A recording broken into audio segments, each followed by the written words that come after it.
A mother and her 2 young daughters shopping at an Oklahoma Walmart. Little did they know that man right there was about to strike. As the mother turns toward a grocery shelf, 37-year-old Sammy Wallace snatches the 2-year-old girl from the shopping cart, holding a knife to the toddler. Here it is again, the toddler now in the stranger's arms. 911's medical emergency. We need police at the Walmart. What's wrong? There's someone with a knife holding a little girl hostage. First, the mom confronts him, and another shopper blocks the suspect in with his shopping cart.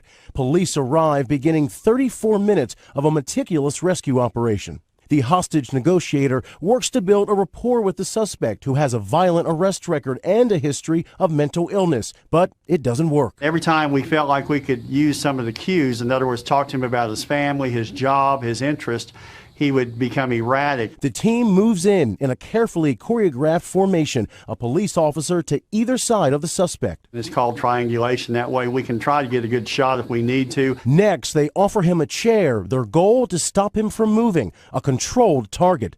Suddenly, the suspect starts counting down from 60 seconds. Police fear they are out of time. His eyes got really wide. He moved a knife from her stomach area up underneath her throat. The police act. Watch the one officer crouch down as the second officer, just out of sight, begins to speak, distracting the suspect, who turns his head to the left just for a second, but it's the opening Captain David Huff needed, moving forward, shooting the suspect at point-blank range, pulling the toddler to safety. Captain Huff's actions were extremely heroic, and he waited to the very last moment. Spit! Spit! Even spit! Go ahead, spit! Spit! Spit! Spit! What's up? Spit! You can spit and all. What's up? All right, go to school. Go to school. Go to school. Spit on me. Go ahead. What's up? Go ahead. Touch me. What's up? Touch me. Touch me. You fucking out. Don't touch me. Oh shit! Oh shit! Oh! You fucking out. Don't touch me. Oh shit! Oh shit! Oh! Mom is about to hear words from her daughter that will shock you. How do you feel about your mom now? I don't like her. Why not? Because she killed my father. It's a 9-year-old girl and her older brother who are both testifying against their mother. How are you doing today, Jake? Not good. Tell me about why not good. Because I really don't want to be here. The boy was so traumatized about taking the stand, the court provided a support dog to help comfort him. To protect their identities, we aren't showing their faces, but the raw emotion was clear in their voices as their mother, Julie Harper, stands trial for shooting their father. The children recounted what they heard the day their dad was slain. We heard a big thud, and she said, Daddy just fell off a chair. We said, can we see him? And she said no. Julie Harper has admitted to shooting her husband, a high school math teacher, but says it was in self-defense after years of abuse. He started letting into me about how fat I was. Cell phone video played in court captures her furious husband, Jason, yelling at her for wasting money. I don't care, but don't force me into going somewhere until you give me like $3,000. Julie also claimed he raped her 30 times during their troubled marriage. She says she shot him because she feared he would rape her again or kill her. But prosecutors showed these photos, taken the day of her arrest in just her underwear, revealing no obvious injuries. Right after the shooting, she took her children out for pastries. She also had a getaway bag stuffed with a gun and passports. Hello?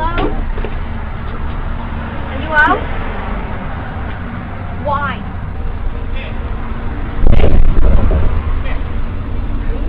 Jacket, get your ass over here. Here you go. Just when I stepped again, I'll knock you the fuck out. Clean the piss up, now. Can you wait for me?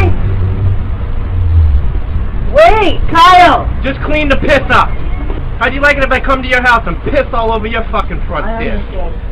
Use more towels than that, because that ain't gonna get it. I spray a lot of that shit on you. I don't want to step in your piss. Yearden were eating at their favorite restaurant, this Chili's in Syracuse, New York. and they weren't happy when the meal, chicken and broccoli, was served. The broccoli was undercooked, almost raw, and unlike I've had there before, so I just asked if they could cook it a little bit more. It was a pretty standard request, but for some reason, the waiter got upset. My husband said, you know, have we offended you in some way? Because it seems like you're annoyed with us. And he said, with a smile, he said, oh, no, not at all. He said, no, not at all. Ken paid the bill and also ordered a soda to go. He even took a sip. But when he put the drink in his car cup holder, the lid popped off. And that's when he noticed something truly nasty. I said to my wife, I can't believe it, but there's something in my cup, and it looks like spit. He took this photo. Sure enough, there it is, a disgusting wad of spit. How gross. Did you feel physically sick after that? Yeah, my stomach was turning, yeah. And I was shaking too because it was so disgusting. He stormed back into the restaurant and confronted the waiter. I said, why did you spit in my drink? He said, I didn't spit in your drink. Ken Yurden was so grossed out by what he saw in his cup and so convinced it was his waiter who did it that he went to the police. The New York State Police considered the matter a potential criminal act. They interviewed the waiter, Gregory Lamica, but he denied spitting into the soda. So in an unprecedented move, they asked the waiter to submit to a DNA test. The state crime lab results came back 3 months later. Lo and behold, a match. The DNA tested positive for Mr. Lamica's spit. Do you feel bad about spitting in that cup? We caught up with the waiter outside his house. I never spit in any cup. He still denies it. Sorry, buddy, but DNA doesn't lie. What he did was vile and disgusting.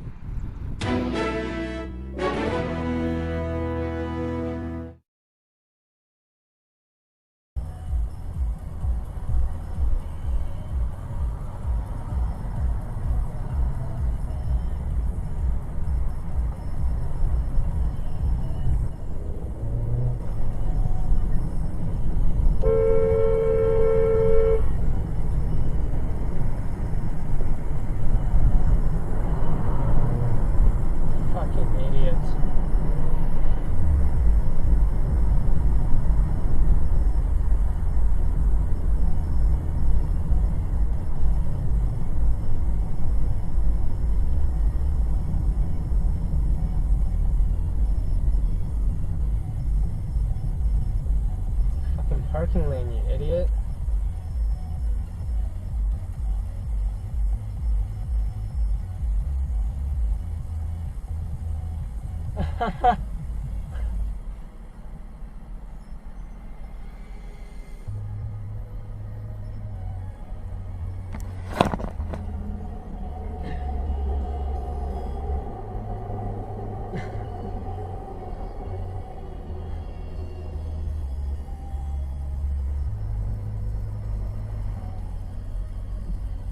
Fucking idiot, man. It's your fucking fault, motherfucker.